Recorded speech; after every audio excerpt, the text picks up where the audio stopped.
5 राज्यों के विधानसभा चुनावों के समापन के बाद अब लोकसभा चुनाव के लिए सभी पार्टियां कमर कस चुकी हैं। हालांकि लोकसभा चुनाव का सेमीफाइनल कहे जा रहे 5 राज्यों के विधानसभा चुनाव में 3 राज्यों में प्रचंड बहुमत से जीतने के बाद बीजेपी का जोश हाई है, तो वही करारी हार का सामना करने के बाद अब कांग्रेस समेत विपक्षी गठबंधन इंडिया के सभी घटक दलों के लिए बड़ी चुनौती है बीजेपी की राह में रोड़े अटकाने की। लेकिन ताजा घटनाक्रम के मुताबिक विपक्षी एकता अब खटाई में जाती दिखाई दे रही है। जानते हैं सब कुछ विस्तार से इस रिपोर्ट में। नमस्कार, मैं हूं अर्जिता और आप देख रहे हैं जन आदर्श भारत।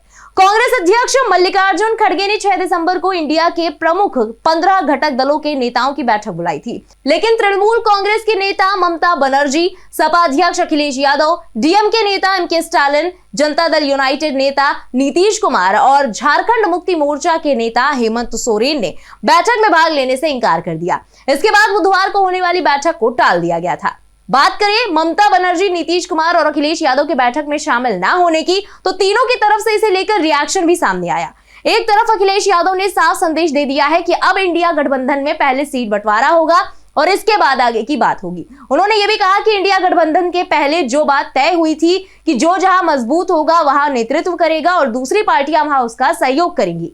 इंडिया गठबंधन को इसी फॉर्मूले पर आगे बढ़ना होगा। अखिलेश इंडिया गठबंधन से एग्जिट की बात नहीं कर रहे, लेकिन साथ ही ये संकेत भी साफ दे रहे हैं कि बात अब हमारी शर्तों पर ही होगी।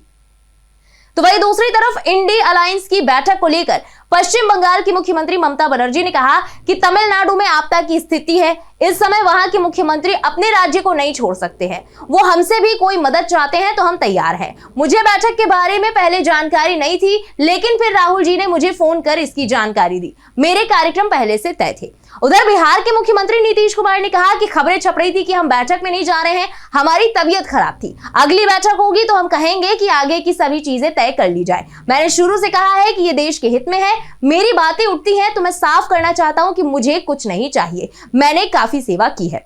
वहीं इन सबके बीच अब इंडिया गठबंधन के घटक दलों के बीच लोकसभा सीटों के बंटवारे की कवायद शुरू होनी है, पर मौजूदा परिस्थितियों में ये गुत्थी आसानी से सुलझते हुए नहीं दिख रही। इसी बीच सपा मुखिया अखिलेश यादव ने फैसला किया है कि घटक दलों के पास मजबूत प्रत्याशी होने पर ही वो कोई भी सीट छोड़ेगी।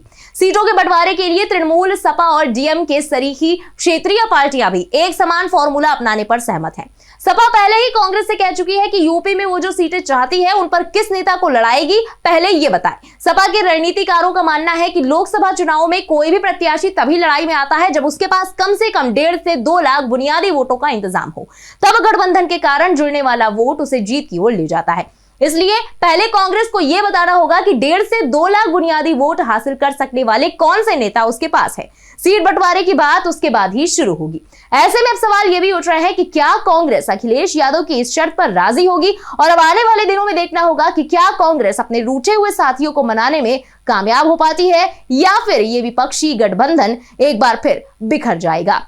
फिलहाल इस खबर पर आपका क्या कहना है, कमेंट में लिखकर अपनी राय जरूर बताएं। बने रहे जन आदर्श भारत के साथ। यूट्यूब पर पहली बार वीडियो देख रहे हैं तो चैनल को सब्सक्राइब करें और फेसबुक पेज को लाइक करना बिल्कुल ना भूलें। जय हिंद, जय भारत।